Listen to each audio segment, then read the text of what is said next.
आरो यारो री एग्ज़ाम और पेपर लीक को लेकर के जैसे जैसे दिन बीतते जा रहे हैं, युवाओं का जुटान भी बढ़ता जा रहा है। छात्र री एग्ज़ाम से नीचे किसी चीज़ को मानने को तैयार नहीं हैं। इसके साथ ही साथ वह यह भी मांग कर रहे हैं कि दोषियों को पकड़ा जाए और उन पर सख्त कार्रवाई हो। छात्रों का कहना है कि वह इस संघर्ष के दौर से गुजर रहे हैं, प्रशासन को इससे कोई मतलब नहीं है। लाखों की संख्या में आवेदन होते हैं और कुछ सौ सीटें निकलती है। उसके लिए हम सब कुछ दांव पर लगाकर संबंधों, पर्व, त्योहारों से कटकर परीक्षा की तैयारी करते हैं, लेकिन भर्ती नकल माफियाओं की भेंट चढ़ जाती है। आयोग के सामने भारी पुलिस बल की तैनाती भी है। दंगा नियंत्रण वाहन भी लाया गया है, जिस पर आक्रोशित हो छात्र कहते हैं कि नकल माफियाओं पर बुलडोजर चलाने की बजाय अभ्यर्थियों को डराने के लिए दंगा नियंत्रण वाहन खड़ा कर देना कहाँ का न्याय है। उत्तर प्रदेश लोक सेवा आयोग को छात्रों ने लीक सेवा आयोग कहना शुरू कर दिया है। छात्र किसी भी तरह के समझौते के मूड में नहीं दिखते और कहते हैं कि उन्हें री एग्ज़ाम से नीचे कुछ भी मंजूर नहीं है। छात्रों ने यह आंदोलन सिर्फ अभ्यर्थियों तक सीमित न रखते हुए कोचिंग संचालकों, लाइब्रेरी संचालकों तक बढ़ाते हुए आंदोलन में उनका भी आह्वान किया है, जिसके चलते कई संस्थान बंद रहे। आंदोलन में अब जनसंपर्क की प्रक्रिया भी शुरू हो गई है और इलाहाबाद विश्वविद्यालय के छात्रों से भी सहयोग के लिए देर रात तक संपर्क किया गया, जिससे इस आंदोलन में छात्र बल के कम होने की उम्मीद रही सही थी, वो भी अब नहीं दिखती। छात्रों ने पीसीएस 2024 की 17 मार्च को होने जा रही परीक्षा के बावजूद अभ्यर्थियों से बंद कमरों से बाहर आने का आह्वान किया और यह कहा कि अगर अब नहीं बाहर निकले तो इस जी तोड़ मेहनत का हाल भी आरओ जैसा होगा, यानी पीसीएस की परीक्षा भी नकल माफियाओं की भेंट चढ़ जाएगी। फिलहाल तादाद बढ़ती जा रही है, लेकिन आयोग ने अब तक री एग्ज़ाम या परीक्षा के निरस्तीकरण संबंधी कोई निर्णय जाहिर नहीं किया है।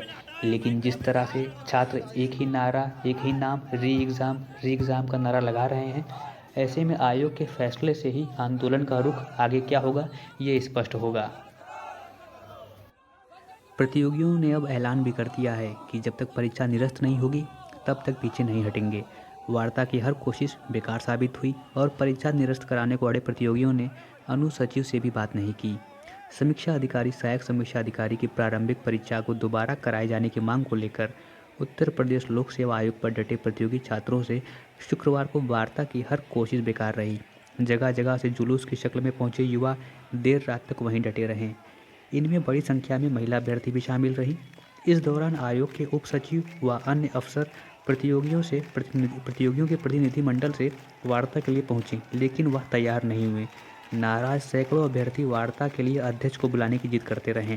प्रतियोगियों का कहना था कि जब तक परीक्षा निरस्त करने का आदेश जारी नहीं किया जाएगा, तब तक वह नहीं हटेंगे। पेपर आउट होने का आरोप लगाते हुए प्रतियोगी प्रारंभिक परीक्षा निरस्त कराने की मांग को लेकर लगातार आंदोलनरत हैं। इसी क्रम में शुक्रवार को आयोग के गेट संख्या 2 पर प्रतियोगियों का सुबह से ही पहुंचने क्रम शुरू हो गया। धीरे धीरे आयोग के सामने वाली सड़क पर प्रतियोगियों का पूरी तरह से कब्जा हो गया। प्रतियोगियों की संख्या का अनुमान इसी से लगाया जा सकता है कि गेट नंबर 2 और 3 के बीच का स्थान पूरी तरह से भरा हुआ था। इसके अलावा बड़ी संख्या में प्रतियोगी समूह बनाकर आसपास खड़े थे। सैकड़ों प्रतियोगी सड़क पर ही बैठ गए तो बड़ी संख्या में छात्र खड़े रहे। युवाओं का एक समूह लाउड स्पीकर लेकर पहुंचा ताकि अपनी मांग को आयोग के अधिकारियों तक पहुंचाया जा सके। हाथों में तख्ती लिए प्रतियोगी री एग्ज़ाम के नारे लगाते रहे। सूरजभान, अनवर, रोहित सिंह आदि का स्पष्ट कहना था कि परीक्षा निरस्त कर दोबारा पेपर कराया जाए। आयोग के अफसर प्रतियोगियों संग वार्ता के लिए पहुंचे। उन्होंने छात्रों से कहा कि जांच की जा रही है, रिपोर्ट के आधार पर आगे की कार्रवाई की जाएगी, लेकिन प्रतियोगी कुछ भी सुनने को तैयार नहीं थे। अफसरों का यह भी कहना था कि 10 प्रतियोगी वार्ता के लिए आ जाएं, लेकिन युवा अध्यक्ष से वार्ता पर अड़े रहें। उनका यह भी कहना था कि अध्यक्ष परीक्षा निरस्त करने का लिखित आश्वासन दें, इसके बाद ही वे आयोग से हटेंगे और देर रात तक वो वहीं डटे रहे। इसमें अब उन्हें कोचिंग संस्थानों का भी समर्थन मिल गया है और प्रतियोगी छात्रों के आंदोलन को कोचिंग संस्थानों ने जो समर्थन दिया है वो काफ़ी व्यापक हो चुका है और समर्थन में ज़्यादातर डिजिटल लाइब्रेरी भी बंद रही।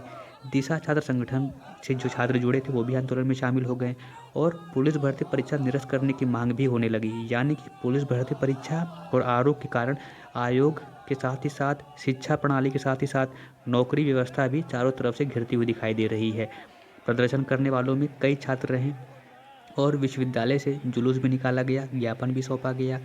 परीक्षा निरस्त कराने की मांग को लेकर युवाओं ने इलाहाबाद विश्वविद्यालय से जो जुलूस निकाला वो केपीयूसी छात्रावास, विश्वविद्यालय छात्र संघ भवन, विश्वविद्यालय मार्ग होते हुए छात्र आयोग पहुंचे और आंदोलन में शामिल छात्रों के साथ ये हुजूम बढ़ता गया।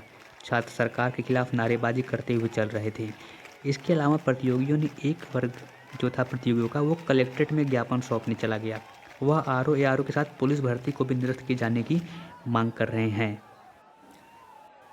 प्रतियोगियों का गुस्सा इस बात से लगाया जा सकता है प्रतियोगियों के गुस्से का अंदाज़ा इस बात से लगाया जा सकता है कि प्रतियोगी छात्रों से वार्ता के लिए लोक सेवा आयोग के उप सचिव 3 बार छात्रों के बीच आए, लेकिन प्रतियोगी छात्रों ने यह कहते हुए मना कर दिया कि अब किसी तरह की वार्ता नहीं होगी। जो साक्ष्य दिए गए हैं उनके आधार पर परीक्षा निरस्त कर इसकी सूचना दी जाए तभी ही प्रदर्शन समाप्त होगा।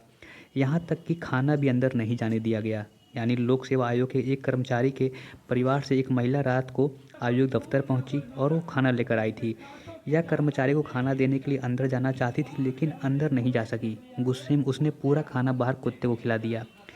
आयोग में प्रदर्शन कर रहे छात्रों ने केवल महिला कर्मचारियों को ही निकलने दिया बाहर और प्रदर्शन कर रहे छात्रों ने देर शाम मुख्य गेट से महिला कर्मचारियों को तो बाहर जाने दिया लेकिन अन्य किसी को जाने नहीं दिया।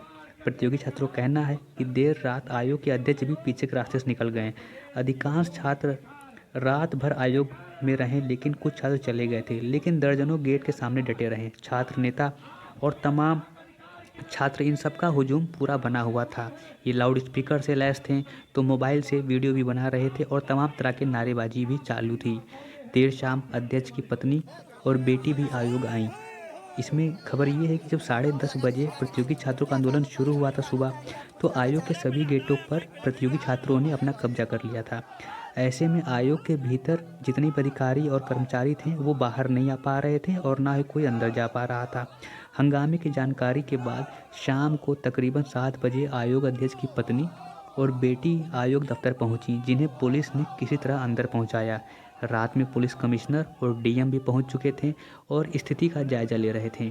अब मांग परीक्षा निरस्त के साथ ही साथ आयोग अध्यक्ष के इस्तीफे की बात पर भी चल रही है।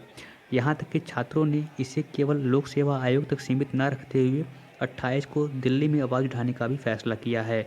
आंदोलनकारियों ने कैंडल मार्च भी निकाला और आयोग के विरोध में और परीक्षा प्रणाली के विरोध में नारे भी लगाए।